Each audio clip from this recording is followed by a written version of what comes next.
What is up, YouTube? Dustin Yui here, back with another NHL 22 player build for World of Chel, Eashl, whatever you would call it. We're in the Stanley Cup Finals, so I figured I was going to highlight two players. So this is the first build. It's for Nathan Mackinnon.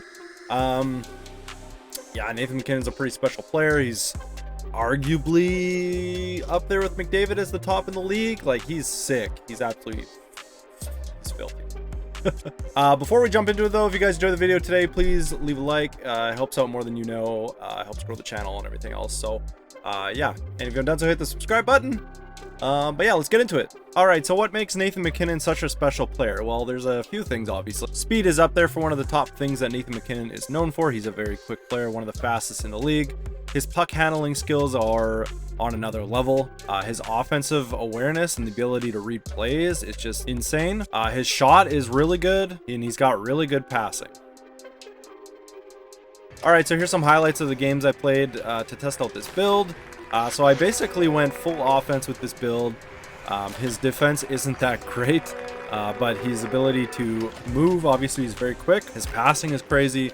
He's got really good hands, and his shot is on another level. So yeah, just pure offensive build. You're probably going to get bodied. And the one weakness area, I would say, is maybe his puck pickups and his face-offs. All right, so here's the Nathan MacKinnon build. So he's a sniper, 6 feet.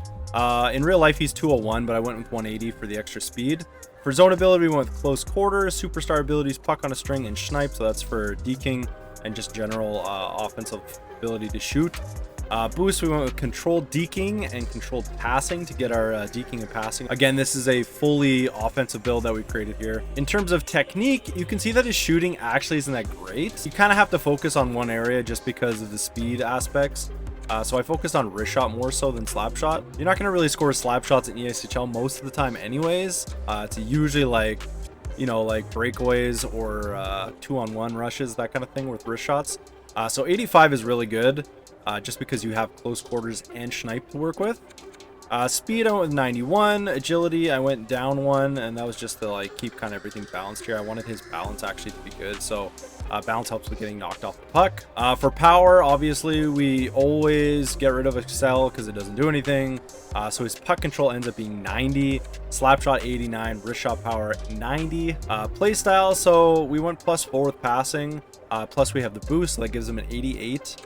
Offense awareness I didn't touch, I just left his 89, that's very high. We slightly lowered body checking, stick checking, and defense awareness. Again, I said that this is not really a defensive build at all. So I didn't take away too much from the general sniper build, but in order to get that passing up there, his passing is actually really solid on this build.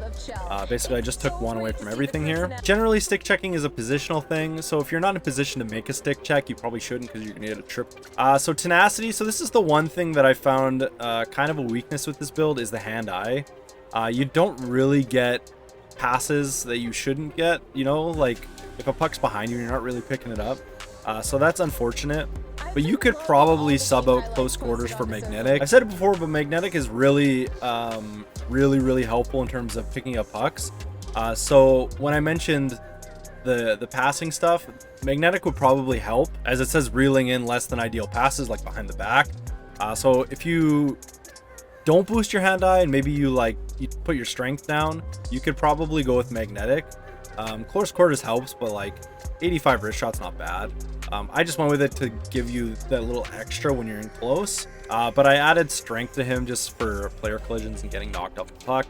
Durability, I mean, sniper builds are generally weaker in terms of durability anyways, so the difference from going even, which is a 71, to like a 67 is not really going to make or break it.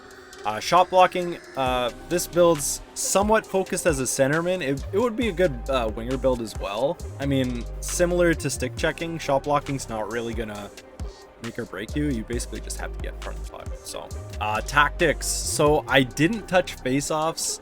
If you do play center, I would recommend boosting those slightly. But you do lose deking. Like, this would actually be probably acceptable if you went 85 deking and 88 face-offs.